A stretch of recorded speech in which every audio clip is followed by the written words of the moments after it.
Bem-vindos a mais um episódio de Deals com Gonçalo Almeida. Hoje temos connosco Pedro Correia da Silva, fundador e managing partner da ActiveCap, um parceiro de longa data da Arbor Partners e sócio também da empresa Família. E, portanto, sem mais demoras, Pedro, obrigado por teres aceito o convite.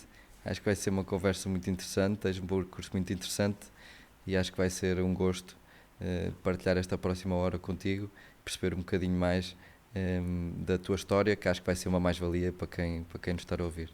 Gonçalo, antes de mais, obrigado pelo convite. É um prazer estar aqui e ter a oportunidade de podermos conversar. Claro que sim.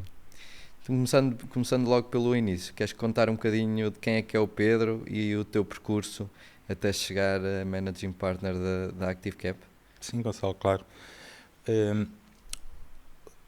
Tudo o Gonçalo hoje, a ActiveCap é efetivamente o resultado de alguns anos de experiência, de trabalho na área de investimentos. Eu, se me perguntas se sempre quis fazer isto, eu acho que te posso dizer que sim. Eu acho que talvez seja essa a parte mais engraçada, que quando eu andava a estudar, não me perguntes porquê, eu sabia exatamente que queria tirar um curso de Economia. Tinha isto na minha cabeça completamente definido. E sabia que quando acabasse de tirar Economia, queria tirar um MBA em Finanças. Isto foi em 1995, já lá vão uns anetos. Os MBAs ainda não eram muito conhecidos, mas eu tinha isto completamente definido na minha cabeça e que queria começar depois a trabalhar como analista de investimentos. E quando acabei o MBA foi exatamente isso que aconteceu. Acho que como em tudo na vida temos que olhar para trás e pensar que também temos que ter sorte. Claro. Ter sorte em poder tirar o curso de Economia, em ter feito o MBA em Finanças e obviamente depois em arranjar um emprego numa área que era o que eu gostava de trabalhar. A partir daí já não há nada pensado. A partir daí é um bocado o resultado das coisas. Sendo que aconteceu que na empresa onde nós comecei a trabalhar, chamava-se na altura AIF Investimentos, na prática era a empresa de gestão de ativos do Grupo Milênio BCP, que, como em toda a Europa, toda esta área sofreu múltiplas fusões, consolidações, aquisições, integrações de equipas, num primeiro momento nacionais, depois internacionais. Isso também foi um efeito muito engraçado de aprendizagem, porque rapidamente fomos confrontados com mudanças. Nesta área houve várias mudanças, apesar de mudanças sempre na área de gestão de fundos de investimento, na área de análise de investimentos, mas rapidamente passámos de uma empresa local para uma empresa multinacional, de gerir fundos portugueses, europeus, internacionais, de ações, de obrigações, para depois uma especialização. Isso fez com que depois, em 2001, no resultado desta consolidação do setor, o Grupo BCP fez uma parceria com várias outras instituições financeiras na Europa e criaram a Eurico, que por sua vez adquiriu a F&C, que é uma sociedade gestora de ativos, uma das sociedades gestoras mais antigas do Reino Unido. Isso foi uma oportunidade, mais uma vez, por isso às vezes é preciso ter também felicidade de estar nestes processos. Isso foi o momento de deixarmos de estar numa empresa só portuguesa, uma empresa grande, de dimensão, mas portuguesa, para estarmos numa empresa ainda de maior dimensão e de dimensão europeia, que trouxe depois novos desafios, mas também novas oportunidades. Isto é importante porque fez com que em 2001 nós criássemos o que nós chamávamos na altura a Portuguese Equity Desk, que é, portanto, a mesa de ações portuguesas, e isso começou a nossa especialização que tem importância para onde estamos hoje. Porque foi aí que nós começámos a investir somente em empresas portuguesas e a criar uma equipa especializada para analisar e a conhecer o mercado português. E foi um processo de investimento que, desde então e até hoje, tem sempre vindo a evoluir. E eu gosto de dizer que, obviamente, com diferenças, com entradas e saídas, mas temos evoluído há mais de 20 anos um processo de investimento. Isso é um ativo que eu acho que hoje a ActiveCap também tem, até porque nesta mesma empresa, na altura chamava-se, em 2001, com esta integração passou a ser a F&C Portugal, e que trouxe depois uma equipa, na altura éramos 7, só a gerir ações portuguesas, onde o outro sócio da ActiveCap, o Francisco Martins, também se juntou em 2006, e que fez com que hoje a ActiveCap seja uma empresa a investir em ativos portugueses. Pelo caminho, já agora também te posso contar que esta presença em Lisboa na gerir esta mesa de ações durou até 2006, até o final de 2006. Achei importante nessa altura, Gonçalo, também ganhar uma experiência internacional, com a facilidade de sermos detidos por uma empresa inglesa, e portanto tive 6 anos e quase, um bocadinho menos de 7 a viver e a trabalhar em Londres, o que eu acho que isso também foi importante do ponto de vista de profissional, mas mais importante ainda, Gonçalo, como pessoa, porque acho que abriu horizontes, abriu visões, conheci muitas pessoas do mundo inteiro. Aliás, Londres tem essa capacidade de ser uma cidade global, onde também há ingleses, mas a maior parte das pessoas são do mundo inteiro. Fez com que em 2013 voltasse para Portugal, e a história que é longa, vou encurtá-la, que para fazer e montar o Fundo de Capital de Risco do Millennium BCP. E isso então ainda se aproxima a onde nós estamos hoje, algo que eu já trabalhava em capital de risco em Londres, mas mais na área de investidor, e tudo hoje fez com que estivéssemos onde estamos hoje. Portanto, há uma evolução que eu acho em parte pensada, mas outra resulta muito dos acontecimentos. E como em tudo, há muito esforço, mas também temos de ter humildes e dizer que também é preciso ter sorte, e eu acho que tive alguma. Sem dúvida, sim.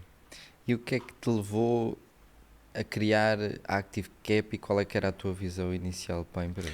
Sim, isto então, voltando, fazendo a ponte da experiência recente da BCP Capital, nós na altura lançámos um fundo de crescimento. Sim. A vontade de trabalhar em capital de risco já existia, e comecei objetivamente em 2009, mas o porquê a ActiveCap resulta da gestão de um fundo anterior, da BCP Capital, que era um fundo de capitalização de empresas.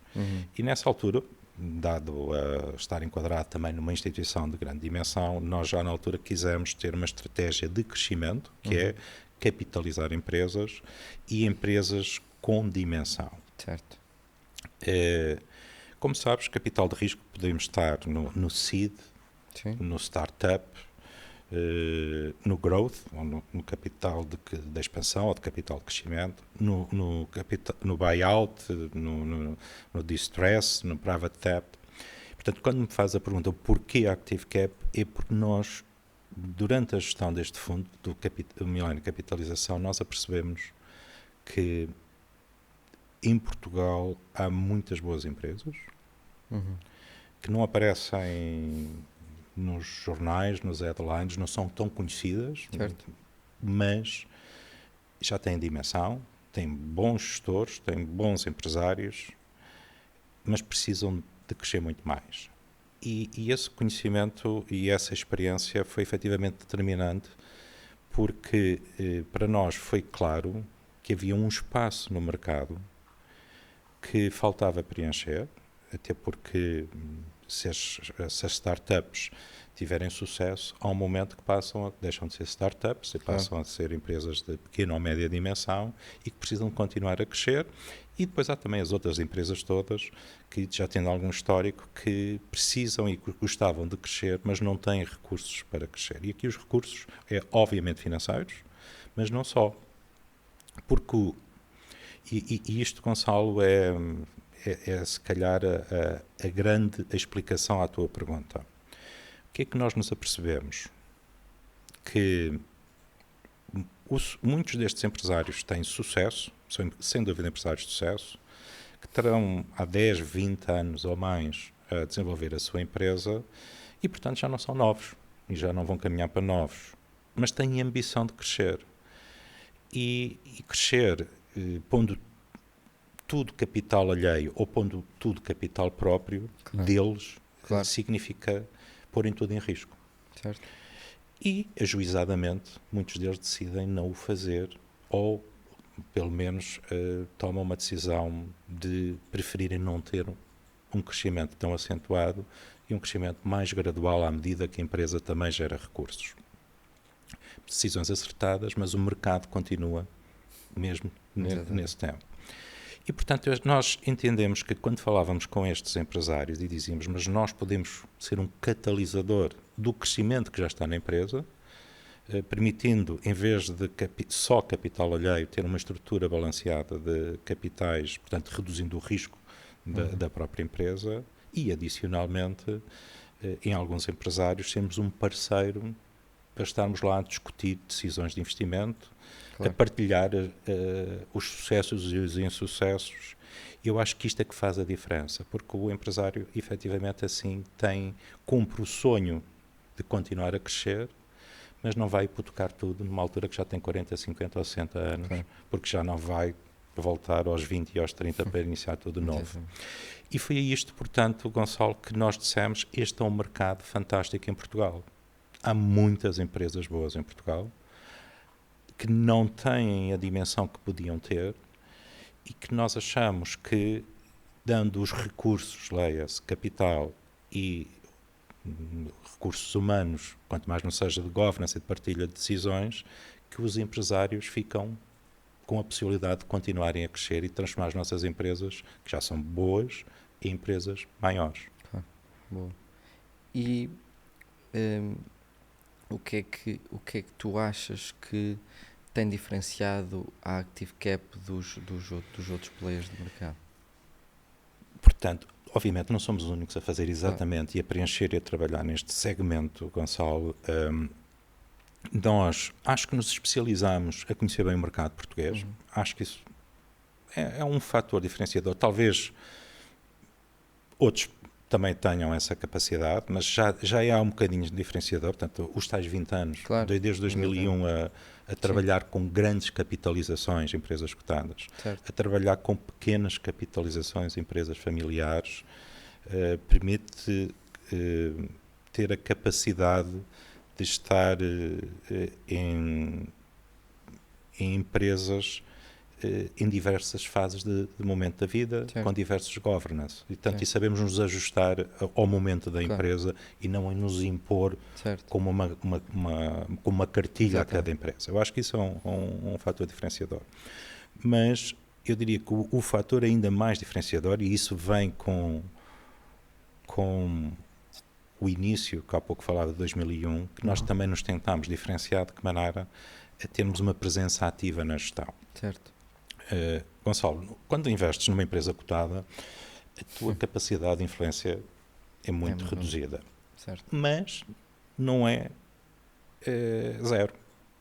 E isso nós aprendemos fazendo o quê? Fazendo efetivamente uma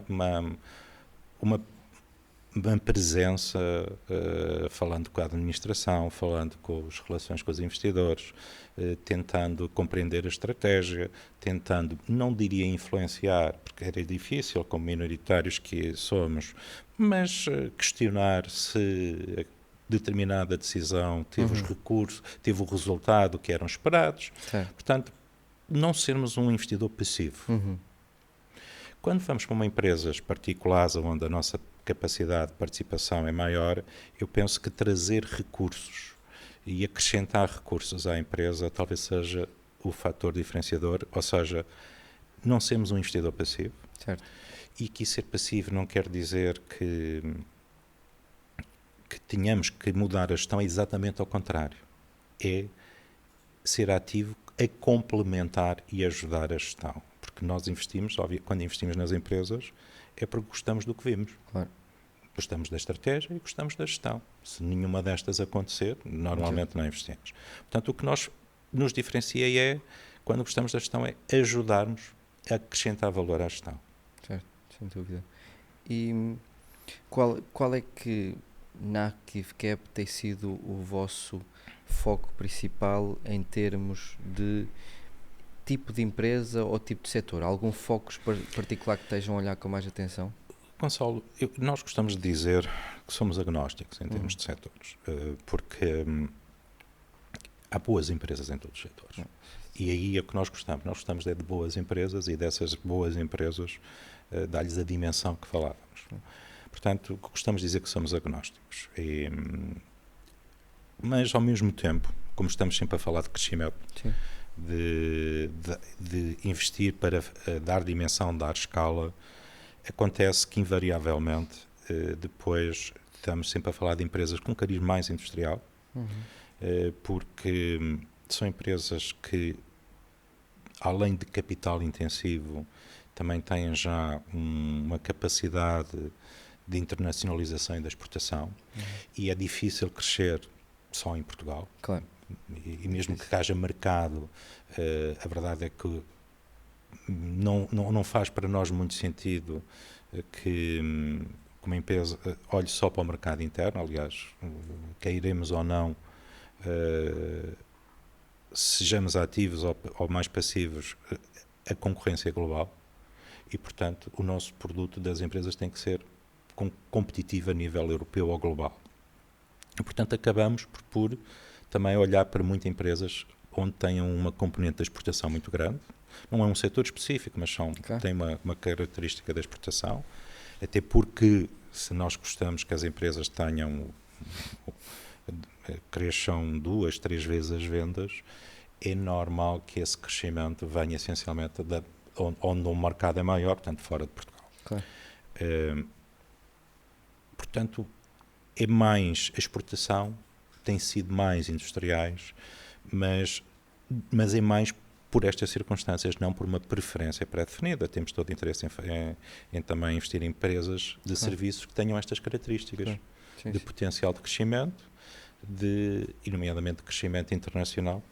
E isso obviamente também nos interessa. E que curiosidade, quando vocês olham para essas empresas industriais, qual é que vocês têm sentido que tem sido a principal dificuldade das empresas em que vocês investem em crescer? Tem sido eventualmente menos capacidade de produção em que vocês têm de entrar para aumentar a capacidade de produção, ou eventualmente tem sido alguma dificuldade, como eu acho que é uma coisa transversal a Portugal, de criação de uma marca que tenha identidade, tenha valor, que consiga ser reconhecida e que isso traga valor? Não é uma coisa que os Estados Unidos faz muito bem na criação de marca e que nós aqui tendemos sempre a produzir para outros, em vez de criar a nossa própria identidade e ser reconhecidos. Gonçalo, tocaste nos 2 pontos fundamentais. A primeira, eu acho que a dimensão da capacidade industrial ainda é importante. Certo.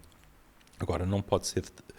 E tu colocaste bem o ponto, é que nós às vezes, para ganhar dimensão, não olhamos para a marca. Portanto, só que muitas empresas portuguesas, e não há uma crítica, isto não é uma crítica, é uma constatação, têm capacidade instalada e para ganharem dimensão aceitam encomendas de subcontratação a terceiros sem se preocuparem com a marca.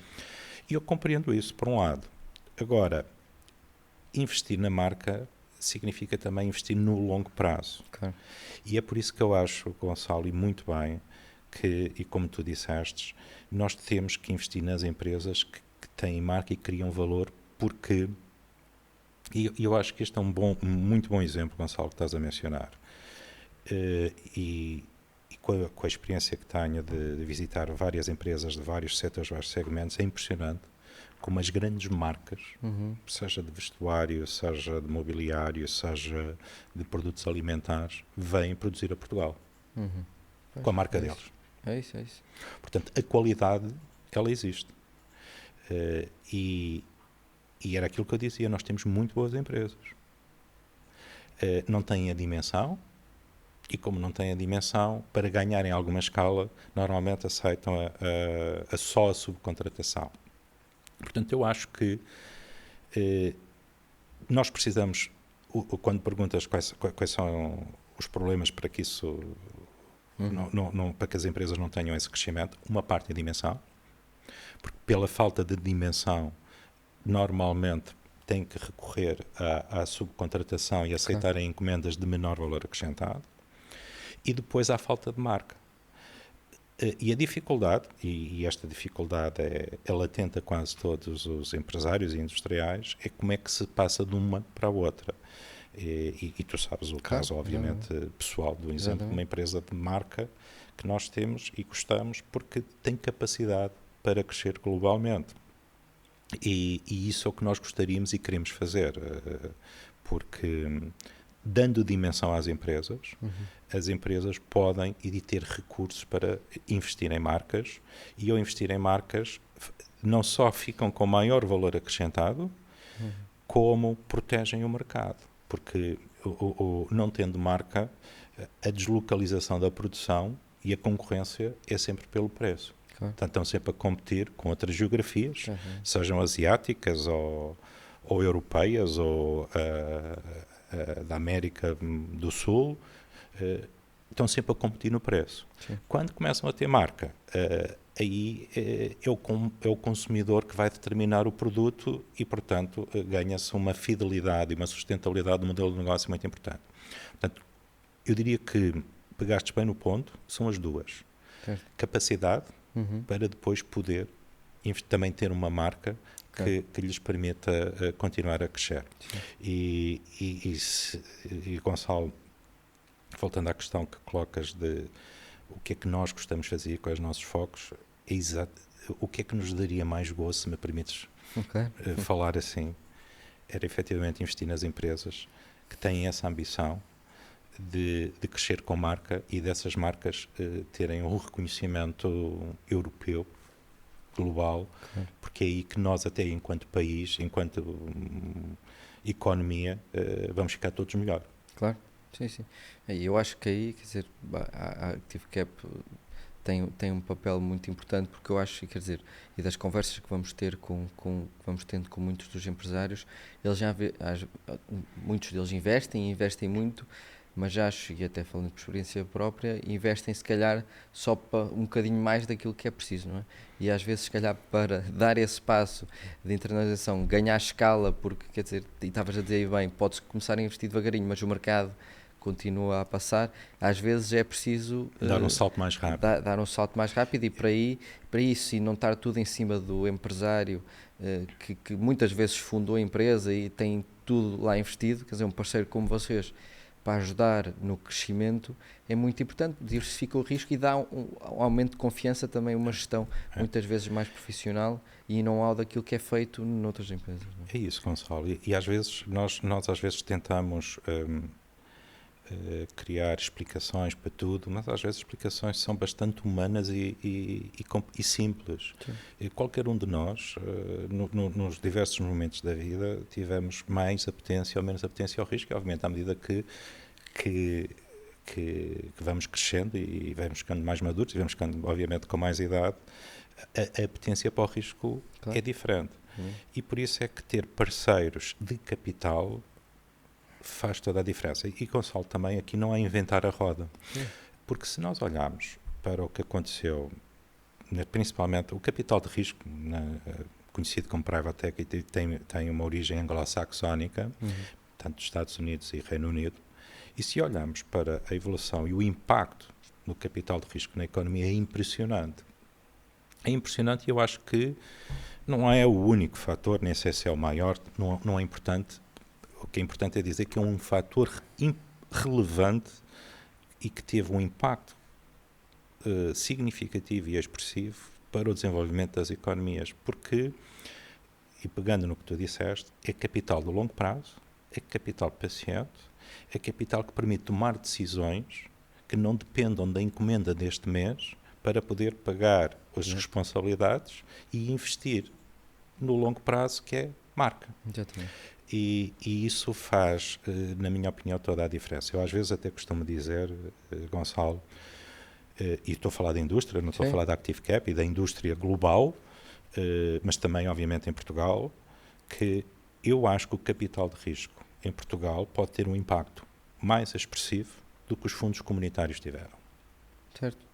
Sem dúvida. Porque vem trazer algo que é sustentável, estrutural à economia, decisões racionais, de longo prazo, com impacto de longo prazo. Exatamente.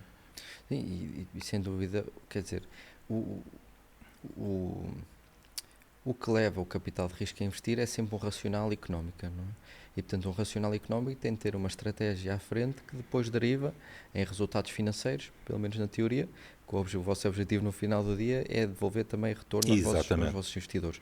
E, portanto, tudo o que gera retorno financeiro é porque gerou economia. Exatamente. É? E gerou PIB. E, portanto, isso leva a economia a funcionar. Muitas vezes, fundos comunitários, às vezes, têm algumas componentes que é fazer só por fazer para cumprir requisitos. Não é? Eu diria de outra maneira, Gonçalo, às vezes os fundos comunitários têm a particularidade de terem que ser usados numa janela temporal muito fechada, que pode não coincidir com a janela e com as necessidades das empresas. Claro.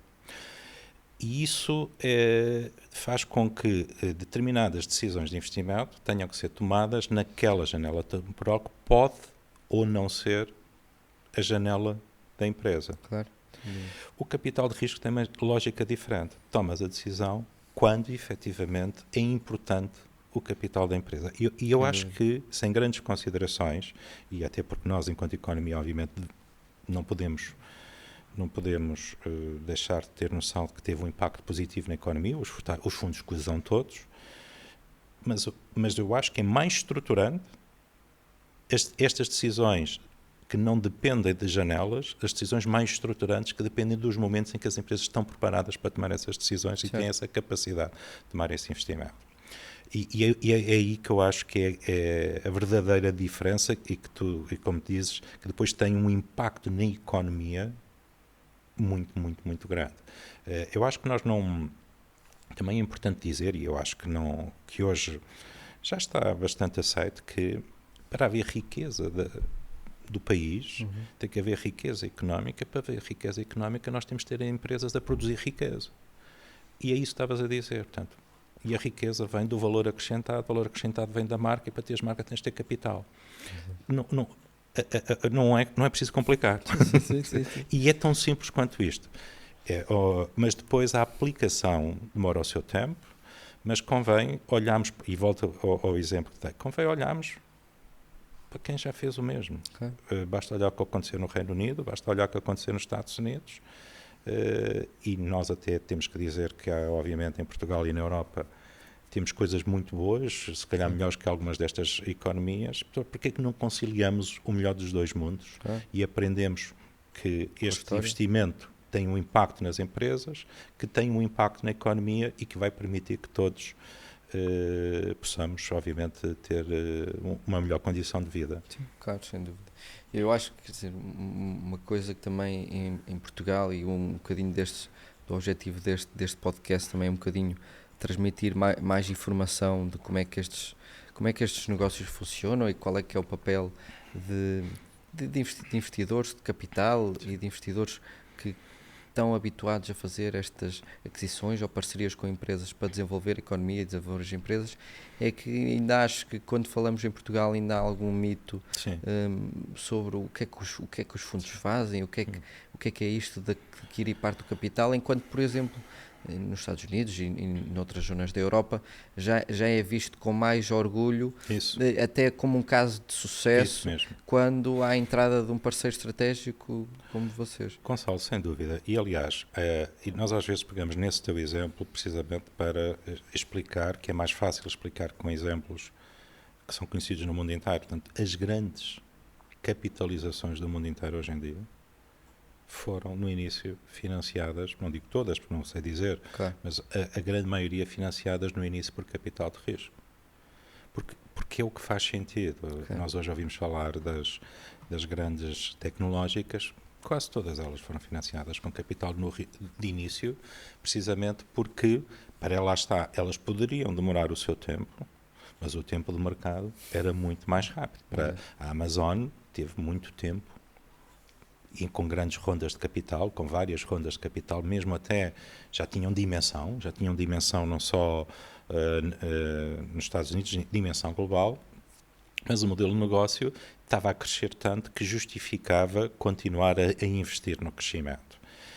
Portanto, esses bons exemplos que comentavas são efetivamente aquilo que nós devemos mostrar como o que pode ser bom resultado do investimento de capital de risco nas outras geografias, que em Portugal, obviamente, não pode ser. E já temos bons exemplos de capital de risco em Portugal. E isso é ótimo. Aliás, quantos melhores exemplos nós tivemos, mais quer investidores que investem em capital de risco, quer empresas que aceitam a captação desse investimento, vão compreender as dinâmicas, mas acima de tudo vão beneficiar-se mutuamente para que as empresas tenham esse crescimento e essa dimensão. Sem dúvida.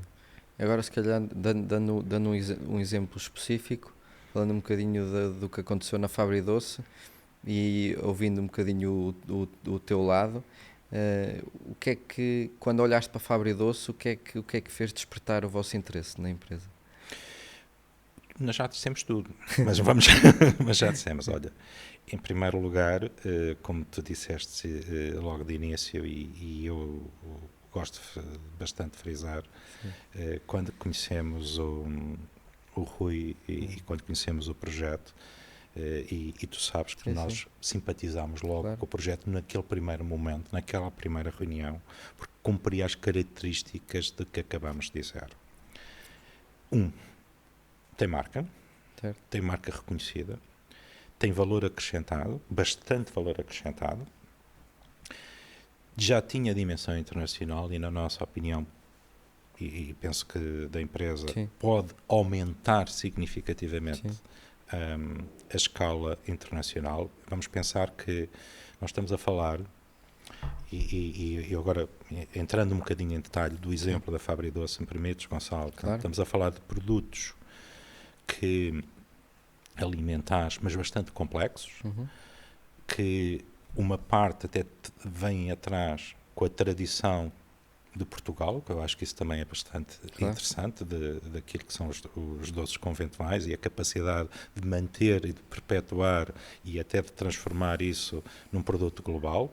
Acho que isso já de si nos motivaria, mas depois evoluiu criando mais produtos de valor acrescentado, complementares, de inovação, e eu penso que o Rui Almeida, e ouvindo o podcast aqui, ele diz que quando ele dizia o produto que é difícil, é isso que o anima, é isso que o motiva, portanto significa que há ali algo para trazer valor e para desenvolver o produto, e quando ouvimos isto, nós queremos ser um parceiro destes, nós queremos estar com um parceiro destes. E portanto, também gostamos de ouvir que, e tu sabes que é verdade, quando alguém diz, mas eu gostava de ajuda em desenvolver e em gerir a empresa. O empresário tem esta capacidade, é efetivamente alguém que, mais do que maturidade, mais do que experiência e de conhecimento, continua com uma visão impressionante no longo prazo. Quando nós ouvimos, e obviamente não é que, não, a minha empresa está fantástica, a minha empresa é bem, eu não preciso de ajuda de ninguém, isto assusta. Claro, Primeiro, porque a maior parte das vezes, eu acho que todos nós precisamos de ajuda. Não há ninguém que possa dizer que não precisa de ajuda. Todos nós temos muito ainda para aprender. Eu mesmo tendo muitos anos de experiência, o melhor da nossa empresa e da nossa atividade é que todos os dias estamos sempre a aprender, e isso é importante. Portanto, o empresário que tem noção que quer continuar a crescer e para continuar tem que continuar a aprender, diz muito, e isso logo há uma empatia automática. E hoje, e onde já estamos, já investimos, já estamos investidos, obviamente estamos muito contentes e queremos continuar a participar no crescimento, porque achamos que, e agora olhando no longo prazo, e se pensarmos também que o desenvolvimento destes produtos alimentares complexos protegem de alguma maneira, porque o preço obviamente é importante, é ser competitivo, mas as pessoas estão sempre mais dispostas a pagar por uma coisa muito bem feita, um valor acrescentado, do que efetivamente uma coisa. Tu vês mais pessoas a queixar-se, e bem, do aumento do preço do centeio do pão, do que de um doce de valor acrescentado, porque sabem que estão a pagar um prémio. E esse faz toda a diferença, e é esse o potencial que eu acho que é global da Fabri Doce. Sem dúvida. Ainda ontem que veio cá o fundador da SUI, falar um bocadinho do percurso dele também, e ainda ontem estávamos a comentar o futuro da indústria do retalho, do retalho alimentar, e eu perguntei-lhe qual é que era a opinião dele, e ele efetivamente também disse que era o sabor vai ditar o futuro. Portanto, as pessoas pelo sabor nunca vão abdicar, e portanto aquilo que estamos a trabalhar na Fábrica Doce, a qualidade do produto é chave, e lá está, quanto mais difícil fazer, maior a proteção, e como investimento, quer dizer, quanto maior a diferenciação, mais difícil, mais barreiras à entrada temos, e daí... Gonçalo, é isso, e depois obviamente, já o disse, mas acho que é importante enfatizar, as empresas, além dos produtos, além da estratégia, são pessoas. E aí há ou não há afinidades ou não há empatias, e quando há, é quando eu acho que nós então vamos entusiasmadíssimos e estamos determinados em fazer esses investimentos. Sem dúvida, e aí tem-se visto que tem corrido bem, quer dizer, já fez contratações, entretanto, que também correram bem, portanto, muito com a vossa ajuda, e, portanto, acho que aquilo que se delineou antes... É isso, e Gonçalo, dizer-te que eu acho que é importante dizer-se, neste caso, mas como em todos os casos, isto não é gerir empresas todos os dias. Há momentos bons e menos bons, claro. e há anos e alturas boas e menos boas, e nós temos que cá estar para todos os momentos, e eu acho que isso é que é importante. Obviamente tentar antecipar e mitigar os menos bons, maximizar os mais, mas temos que cá estar em todos os momentos. Não há empresas perfeitas, há atitudes que são diferentes, e eu acho que aí sim, que estar com empresários tem atitude sempre positiva, e nós podemos contribuir para, em cada desafio, encontrarmos uma oportunidade e sermos perseverantes e resilientes para as ultrapassar. É isso que faz a grande diferença, para voltarmos àquele ponto de dar dimensão. Claro. Porque dificuldades vão sempre aparecer, mas temos que ter esta confiança mútua e determinação conjunta de caminharmos juntos para ultrapassar os desafios. Sim. E acho que uma coisa também muito boa para conseguir cumprir esse objetivo é que o vosso horizonte de investimento é bastante largo. Exatamente. E, portanto, com o capital paciente que falávamos há bocado, há investimentos, e pegando nesse teu argumento, e a observação agora é: os investimentos, vamos supor que vamos comprar um novo equipamento, esse equipamento, entre a encomenda, a montagem e a produção, e o cliente absorver esse aumento de capacidade, entre 1 a 3 anos. Portanto, se efetivamente eu tiver que começar a amortizar esse investimento todos os meses, eu vou ter responsabilidades antes de ter as receitas desse investimento, e às vezes há um mismatch, um desfazamento temporal entre as estruturas de financiamento e o resultado disso, e então, se há um atraso, isso faz com que às vezes muitos bons projetos percam o seu equilíbrio financeiro, precisamente porque não há esse capital paciente que pode acomodar um atraso. E isso, no capital de risco, voltando a este tema, que faz toda a diferença. Sim. E aí depois, quer dizer, uma das vantagens, mas isso é uma vantagem direta, é que, quer dizer, com a vossa entrada, depois capital também de mais longo prazo, sobretudo do dívida, também se sente muitas das vezes mais confortável em fazer prazos mais alargados e quer dizer, juros mais baixos, e portanto tem uma série de benefícios associados à vossa entrada, só pelo facto de, quer dizer, vocês serem profissionais nesta... Sim, Gonçalo, mas também, e é automática, claro. É quase uma equação aritmética, que é dizer assim: então hoje a empresa tem mais capital, portanto tem obviamente um balanço mais forte, significa que, do ponto de vista de percepção de risco, para que o financiamento, capital alheio, os empréstimos, obviamente olhem com uma outra percepção e possam, porque às vezes, e isto também é importante mencionar, o financiamento bancário vai ser sempre preciso, e é o equilíbrio que estamos sempre a falar, o equilíbrio entre um e o outro. E quando nós vemos que as empresas são fortalecidas com capital próprio, não só a percepção de risco reduz-se, no sentido de custo do dinheiro, da taxa de juro com que ela se financia, como também de maturidades, como tu acabaste de Claro. dizer. Ou seja, os bancos, tendo uma percepção de que a empresa tem uma melhor qualidade, podem emprestar em prazos mais longos. E aí lá está aquilo que falávamos há pouco, Gonçalo, que é o investimento e as responsabilidades desse investimento começam a fazer mais sentido. Porque, efetivamente, financiar aquisições de equipamentos de 1 milhão de euros, como falamos, e ter que os amortizar em 1, 2, 3 anos, não faz sentido. Não faz sentido.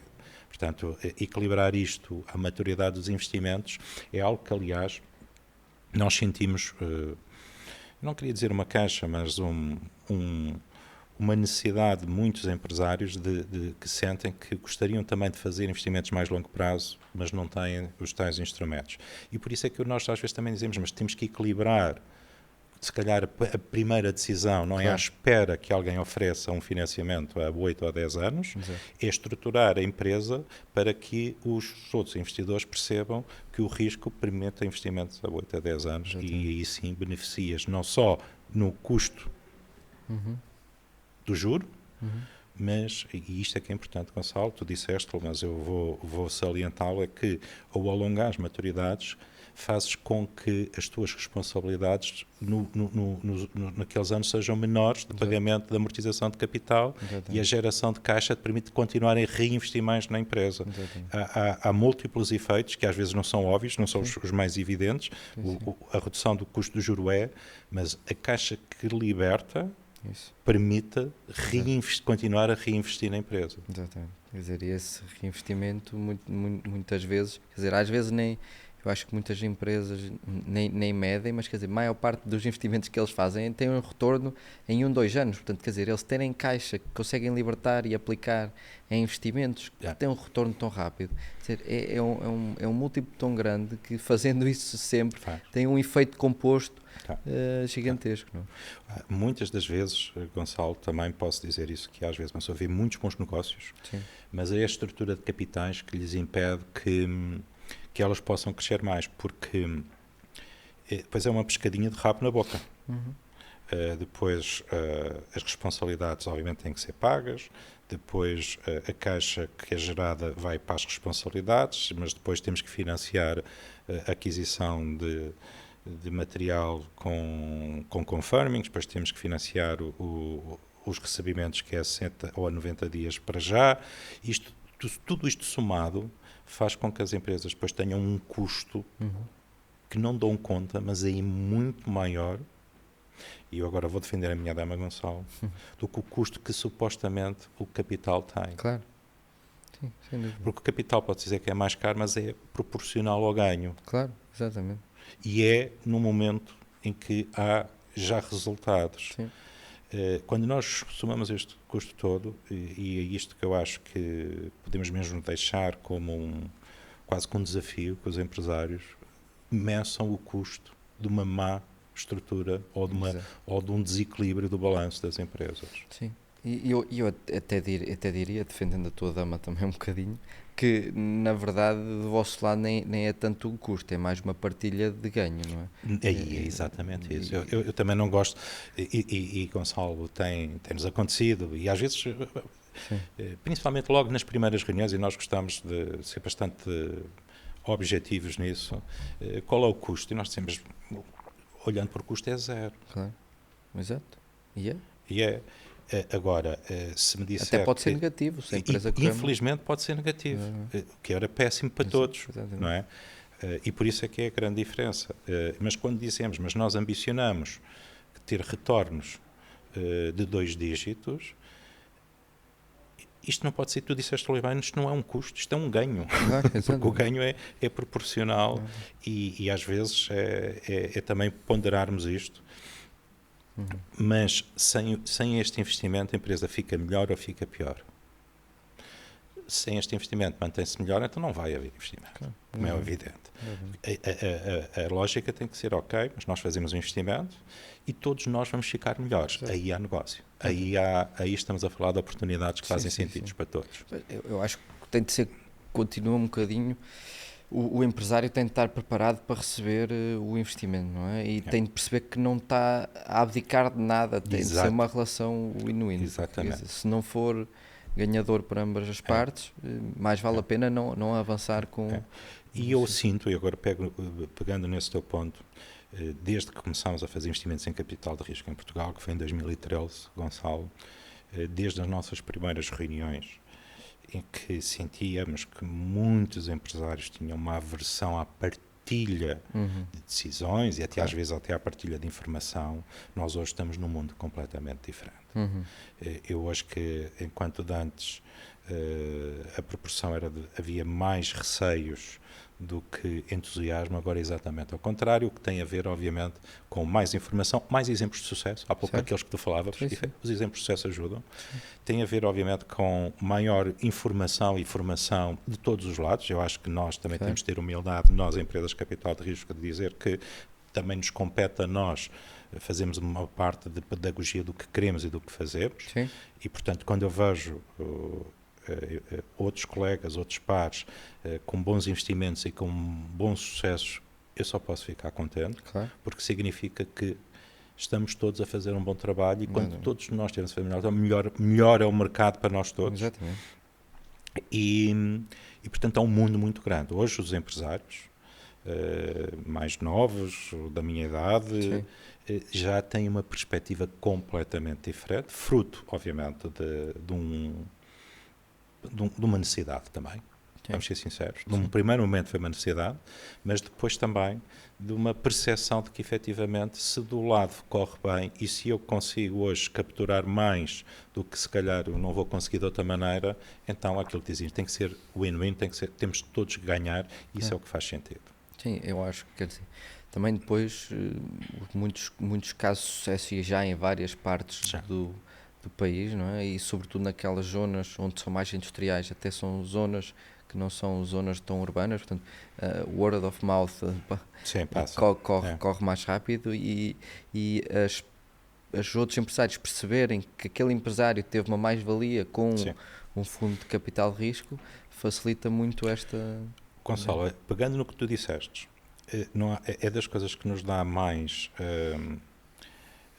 alegria, é quando nós, e temos isto, já por várias vezes, quando são empresas onde nós investimos ou ainda estamos investidos, que nos recomendam a nós, ou a capital de risco, a outros pares para fazer investimento. É porque efetivamente o mecanismo começa a funcionar e começa a ser reconhecido na economia. Exatamente, sim. Quer dizer, eu acho que isso é o melhor reconhecimento. É exatamente isso. Que se pode ter e a partir daí. E também, pegando nesse exemplo, e também para que nós, para existir capital de risco, tem que haver investidores em capital de risco, e este é um elemento importante que tem que ser assumido. Portanto, os investidores só voltam a investir em capital de risco se os primeiros investimentos tiverem tido o retorno que eles tinham expectativa de obter. Portanto, também isso é importante para manter não só a atividade, mas para continuar a crescer a indústria de capital de risco. Ainda há muito espaço para crescer. Sim. É isso, quer dizer, aliás, aliado a uma série de investidores, acho que, quer dizer, aí, e vocês também na vossa parceria, acho que o Banco de Fomento também recentemente tem tido teve um papel importante. O Banco de Fomento nesse aspecto foi uma entidade que a indústria já gostava que tivesse aparecido há muitos anos, até porque nas outras geografias, isto até é dito pelos próprios membros do Banco de Fomento atual, quer dizer, entre o KfW, o BPI em França ou o ICO em Espanha, era algo que já havia bancos de fomento locais com uma atividade significativa e, portanto, o aparecimento do Banco de Fomento com esta dimensão e com este dinamismo é também, obviamente, bom para a economia e bom para os fundos de capital de risco. Seja o BPI em França, seja o ICO em Espanha, exemplos mais próximos, têm tido um papel fundamental da dinamização dos fundos de capital de risco, como o Banco de Fomento teve mais recentemente com estes 2 últimos programas, e que nós estamos em querer, e a avaliar pelas comunicações que os próprios tiveram, que vão querer manter, eventualmente até reforçar a presença deles, porque efetivamente tem impacto na economia. Sim. E agora um bocadinho mais do dia a dia e mais específico, quer dizer, a maior parte das empresas que vocês investem, que são empresas familiares, eh, dentro da operação da empresa e do que os desafios que eles têm, quais é que vocês têm sentido nos investimentos que têm feito, que são os desafios mais evidentes nas empresas familiares e quais é que achas que são as maiores oportunidades e aqueles ganhos fáceis que se conseguia fazer que noutras empresas já não existe? Olha, Gonçalo, os desafios são transversais, sinceramente. São transversais que têm muito a ver, e não me quero repetir, mas tem muito a ver com a tomada das decisões de investimento, de Certo. crescimento.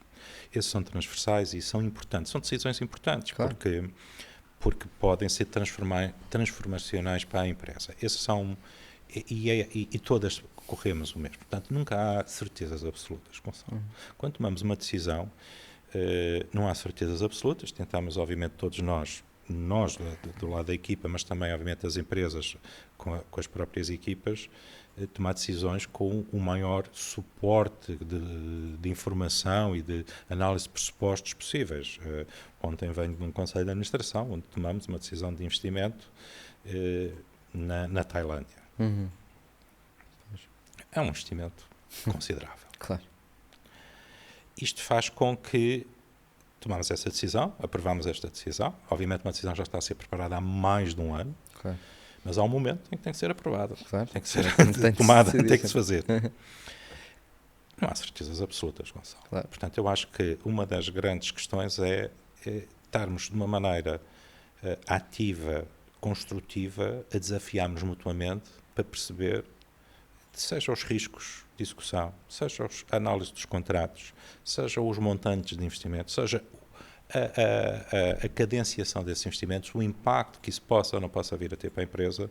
Portanto, o processo de decisão, Gonçalo, de tomada de decisões de crescimento e de investimento, nomeadamente então quando incorpora não só equipamentos nacionais, mas então investimentos de maior dimensão e para fora de Portugal, todo esse processo eu acho que nós podemos e devemos sempre trazer valor, porque se calhar o empresário até podia ter tomado a mesma decisão e ter corrido bem ou não. Mas hoje toma uma decisão com uma discussão, com um processo, com uma análise, com uma partilha e a conjunta. Se correr bem, estamos todos no mesmo lado do barco. Se não correr tão bem, estamos todos no mesmo lado do barco. Eu acho que isso, Gonçalo, às vezes poderia ter respondido ao capital. Pode ser, mas eu acho que esta é difícil de comensurar. Sim. Mas é onde eu acho que nós literalmente podemos fazer toda a diferença e faz a diferença desde o dia 1. Sim. Porque é termos um parceiro para discutir decisões e tomarmos decisões ponderadas, desafiar. Sim.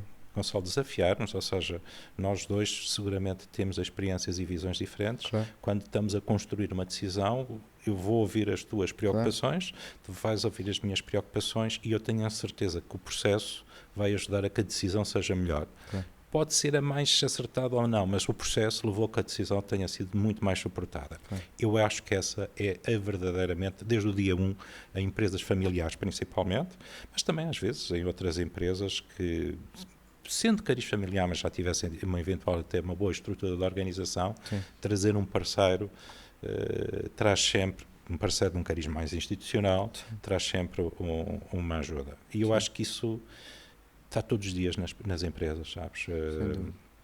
Outra coisa que eu te posso dizer, e eu acho que é interessante partilhar isto contigo, nós hoje temos mais de 10 participadas nos fundos que gerimos e todos os dias, seja uma, seja outra, há uma decisão, há uma partilha, há uma conversa.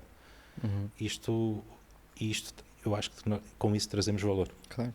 Não, quer dizer, não só o acumulado da vossa experiência individual, que já é bastante, mas quer dizer, o acumulado de experiência Dentro de empresas. Dentro de empresas, também. Não é? Ainda se fez aquele evento no outro dia que faz muito interessante partilha entre empresas e, portanto, aí consegue-se buscar sinergias a diversas indústrias, diversos estados de empresa, diversos problemas. Quer dizer, eu acho que só com mais partilha resolve-se mais problemas e não ao contrário. Não é? E eu acho que esse efeito também que acrescentaste, portanto, as pessoas terem entre diversos setores, poderem se perguntar essas experiências é fantástico. Agora vou-te dar um outro exemplo que eu acho que nos estão a perguntar, e eu também gosto disso. Ajudem-nos a fazer isto. Certo. E mesmo com humildade temos de dizer, olha, eu neste momento não sei, mas vamos procurar saber juntos. Acho que temos de ter esta humildade de dizer, Claro. e neste caso concreto, partilho contigo que há aqui um desafio que naquele evento que mencionaste, nós já queríamos ter nesse momento tido uma iniciativa, mas entendemos que não estávamos, não tínhamos a informação toda para que nos pudéssemos ter uma exposição maior, mas há uma necessidade de muitas participadas nossas de nos pedirem ajuda de como utilizar a inteligência artificial nos diversos aspectos das empresas, seja na parte comercial, seja, e aí já aí mais instrumentos, seja no chão de fábrica, na melhoria de processos, seja na avaliação de riscos e de documentos e de sinergias. Claro. E nós vamos em setembro, posso adiantar Sim. isso, fazer em todas as participadas um evento que vai falar sobre a inteligência artificial por peritos de inteligência artificial. Curiosamente é uma participada nossa, que eu hoje não vou dizer o nome, mas que foram eles próprios que nos disseram, nós gostaríamos de partilhar com todas as empresas participadas pela ActiveCap estas nossas experiências e estes nossos conhecimentos. São pessoas efetivamente muito desenvolvidas nesta área e com isto conseguimos conciliar efetivamente a informação que precisávamos de pessoas competentes com o pedido que outras empresas, e portanto ainda não temos uma data, Gonçalo, mas seguramente iremos partilhar, porque acho que é benéfico que uma própria participada tenha dito também, tem essa necessidade, e uma outra participada tenha dito, mas eu tenho essas competências e vou querer partilhar com todas. Claro. Não poderíamos chegar mais contentes. Acho que não. E olhando um bocadinho para o mercado como um todo, há algum, eu sei que vocês já disseram que são agnósticos a setor, quer dizer, empresas boas já em todos os setores, mas já há algum setor em específico que vocês vejam que em Portugal tem um potencial de crescimento mais acentuado que os restantes? Olha, há vários. Posso dizer que há vários. Vamos lá ver. Eu vou começar pelo óbvio, que resulta. O setor alimentar é muito interessante em Portugal, não só porque temos produtos, temos competências e temos capacidade para crescer globalmente. Claro. E há já um bom reconhecimento de Portugal nesta área. Eu acho que às vezes também nós podemos querer fazer tudo a todo momento, mas também temos que saber em cada momento quais são os que têm, e penso que é a natureza da tua pergunta, essa capacidade. O setor alimentar tem essa capacidade. Portugal é reconhecido por esta qualidade alimentar, seja por ser comida mediterrânica, seja porque temos bons produtos, como aqueles que nós conhecemos, e reconhecidos já globalmente, seja porque até o turismo faz uma menção sempre, um bocadinho mais lateral, ou de empréstimo, mas não deixa de haver um contágio e reconhecimento da nossa qualidade alimentar. Portanto, eu acho que o setor alimentar tem um potencial de crescimento europeu e global, porque é um reconhecimento de marca Portugal quase automático, é por isso. Esse é um. Mas temos outros. Temos outros que esses são mais conhecidos e tradicionais, como o setor têxtil, só que o setor têxtil é muito competitivo a níveis globais. E o que é que falta no setor têxtil? Já falámos. É marca. Claro. Nós produzimos hoje para as maiores marcas do mundo inteiro, desde marcas de média gama globais, ao premium, mas ao luxo e ultra luxo. Claro. Porque é que nós não temos uma marca aqui? É que nós poderíamos ter, porque a capacidade está cá toda. Okay. E está cá toda até, se quiseres, dos designs. Porque às vezes nós podemos dizer, não, nós produzimos, mas o design... Não, hoje a maior parte destas empresas já faz o design interno. Portanto, o que nós ainda não investimos é numa marca. E Gonçalo, investir em marca é investir em muito dinheiro. Custa dinheiro. Sim. E tempo. O que significa que... E isto é um rácio que às vezes olhamos, e numas em concreto, em que a maior parte das marcas tem políticas de investimento em marketing uma percentagem de vendas, umas muito grandes, outras Sim. menor, mas é um rácio fundamental. Obviamente vai a linha de custos, mas sem aquela despesa não há marca. Claro. E, portanto, eu posso te dizer que às vezes há esta fama também dos investidores ou dos fundos só quererem reduzir custos. Obviamente todos nós queremos reduzir custos supérfluos Claro. e eficiência, isso claro. Mas se os custos ou a despesa, ou se quisermos quase que é um investimento para marketing, e esse marketing vai criar a sustentabilidade das vendas e eventualmente valor acrescentado e aumento de margens, obviamente somos os primeiros a defendê-los. Claro. E neste caso concreto posso dizer que há circunstâncias que nós somos os primeiros exatamente a dizer se calhar temos que ir aumentar gradualmente a despesa para que efetivamente recuperemos isso. Já o tivemos num dos nossos exemplos, em que é uma marca nacional muito conhecida, de retalho, e que efetivamente nós suportávamos bastante a equipa de gestão que dizia nós temos que continuar a aumentar a nossa despesa de marketing, porque é uma empresa de retalho. Uma empresa de retalho tem que ter marca e tem que ter despesas. E nós éramos os primeiros a dizer não, isso é...